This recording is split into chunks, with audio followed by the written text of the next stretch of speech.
क्या आपका भी दिल घबराता है जमीन से कई किलोमीटर ऊपर आसमान में मेटल के धातु के एक पिंजरे में कैद सफर करने से? हर साल लगभग 3 बिलियन बार बिजली धरती पर गिरती है। हर साल दुनिया भर में हजारों लोग बिजली गिरने से मर जाते हैं। हवाई जहाज की जर्नी के नाम से ही ऐसे कई लोग हैं जिनके रोंगटे खड़े हो जाते हैं। वैसे सन 1967 से पहले हवाई सफर डरावना हुआ तो करता था। कमर्शियल प्लेन्स के फ्यूल टैंक्स उतने बेहतर तरीके से डिजाइन नहीं किए जाते थे उस वक्त कि आसमानी ऊंचाई पर पैदा होने वाली जबरदस्त प्राकृतिक शक्तियों का सामना कर सके। जी हाँ, हम बात कर रहे हैं थंडर बोल्ट्स की।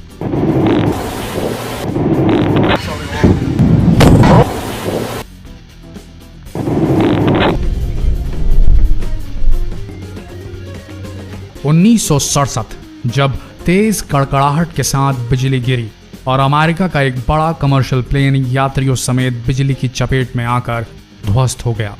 उस प्लेन के फ्यूल टैंक में ब्लास्ट हो गया था बिजली गिरने से। ये वो घटना थी जब बिजली गिरने से कोई प्लेन क्रैश हुआ हो। सन 67 के पहले कई विमानों पर बिजली गिरी थी। कुछ बच गए थे और कुछ बुरी तरह दुर्घटनाग्रस्त हो गए थे।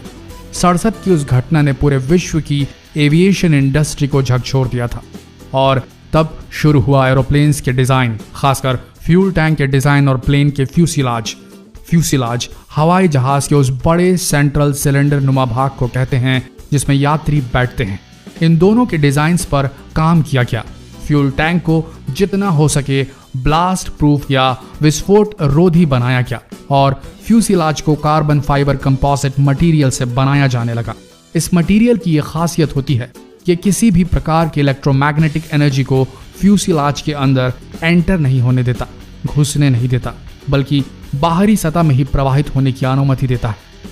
आप ऐसा समझ सकते हैं कि प्लेन की सेंट्रल सिलेंड्रिकल बॉडी, जिसे हम फ्यूसिलाज कह रहे हैं, वो एक बहुत बड़े फैराडे केज की तरह ऑपरेट करता है, जिस पर अगर बिजली गिरी भी तो बाहरी सतह से प्रवाहित होकर निकल जाएगी, अंदर दाखिल नहीं हो पाएगी। वर्तमान समय में हवाई यात्री राहत की सांस ले सकते हैं क्योंकि हर स्टैंडर्ड कमर्शियल एयरप्लेन आजकल कुछ इस तरह डिजाइन किए जाते हैं कि ये थंडरबोल्ट या बिजली गिरने की अवस्था को बड़ी आसानी से झेल सकें।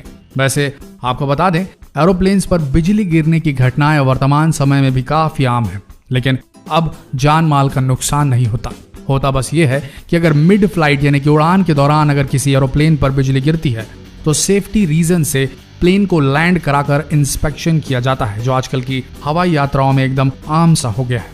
वैसे आपको बता दें, जब बिजली विमान पर गिरती है तो रिलेटिवली शार्प एजेस यानी कि तेज किनारों को अपना निशाना बनाती है, जैसे पंखों के सिरों को, जिसे विंग टिप कहा जाता है, फ्यूसिलाज की नाक पर यानी कि नोज पर, या फिर विमान के पुछल्ले हिस्से जिसे हम टेल कहते हैं वहां पर।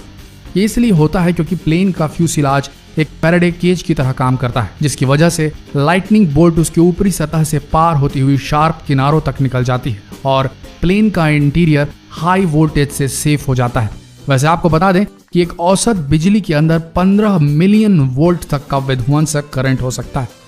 इसलिए आजकल के न्यूअर एयरलाइनर्स यानी कि बोइंग 787 और एयरबस A350 जैसे विमानों का आजकल कार्बन फाइबर कंपोजिट मटेरियल से ही बनाया जा रहा है। इन शॉर्ट कहें तो आजकल के प्लेन पूरी तरह लाइटनिंग स्ट्राइक प्रूफ हो गए हैं। अब आप सबके मन में ये सवाल आ रहा होगा, फिर अक्सर ऐसा क्यों देखने को मिलता है कि जब मौसम बहुत खराब होता है, आसमान में बादल होते हैं और बिजलियां कड़क रही होती है, तो हवाई जहाज अपना रूट बदल क्यों लेते हैं, फ्लाइट्स डीले क्यों हो जाती है? जब बिजली से डर नहीं होता और विजिबिलिटी भी बड़ा इशू नहीं होती क्योंकि एडवांस विजन डिवाइसेस की बदौलत तो पायलट आराम से देख सकता है, तो फिर खराब मौसम में फ्लाइट्स के रूट चेंज क्यों होते हैं, डीले क्यों किया जाता है इन फ्लाइट्स को? तो इसका जवाब है एयर टर्ब्यूलेंस। देखिए, हवाई जहाज को एरोडायनामिकली डिजाइन किया जाता है ताकि वो हवा की एनर्जी का जबरदस्त इफिशिएंटली इस्तेमाल कर सके, हवा को काट सके और उसके ऊपर तैर सके। लेकिन जब हवा एक दिशा में नहीं बहती और हवा के रुख यानी कि दिशा में लगातार तेज गति से चेंजेस होते रहते हैं, बदलाव होते रहते हैं, तो टर्ब्यूलेंस डेवलप होता है जो विमान को अनचाही दिशा में अपने साथ बहा सकता है, खींच ले जा सकता है। पायलट का विमान पर कंट्रोल छूट सकता है। ऐसा अक्सर तूफान की तेज हवाओं के दौरान देखा गया है, जब कई मील प्रति घंटे की रफ्तार से हवाएं बहती हैं और लगातार दिशाएं चेंज कर रही होती हैं। इसलिए खराब मौसम में विमानों के टेक ऑफ और लैंडिंग में जबरदस्त मुश्किलें आती हैं।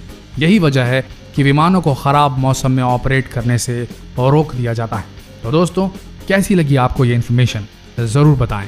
अपने खुद के अनुभव, अगर आपने हवाई यात्रा के दौरान कभी बिजली गिरने की घटना को फेस किया हो या कभी आपने फ्लाइट के दौरान एयर टर्ब्यूलेंस का एक्सपीरियंस लिया है, तो जरूर कमेंट करें और बताएं, ताकि जो लोग अब तक हवाई यात्रा नहीं कर पाए हैं उन्हें आपके एक्सपीरियंस से कुछ सीखने को मिले।